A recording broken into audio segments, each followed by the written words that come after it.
Au Cameroun, le président français François Hollande a brisé un tabou.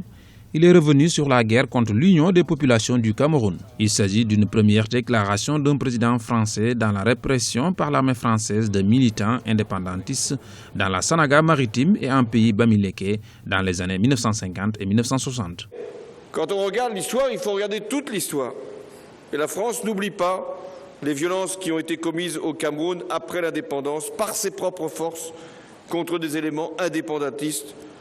Et nous ne voulons pas tourner la page sans l'avoir bien lu auparavant pour exprimer, là encore, notre reconnaissance de ce drame. Pour de nombreux observateurs et analystes, François Hollande a posé un acte historique en revenant sur la mémoire douloureuse des relations franco-camerounaises. Je crois que le président François Hollande a fait preuve de grandeur et de sens de la vérité. Il est très important dans la relation France-Cameroun que cet aspect-là soit de plus en plus clarifié et éclairé pour l'opinion publique et particulièrement pour les composantes jeunes de la population des deux pays.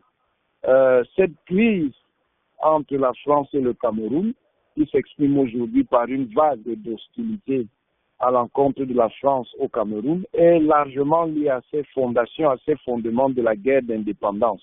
Et ce que le président Hollande a fait est un pas très important pour essayer de décrisper les relations affectives entre les deux pays.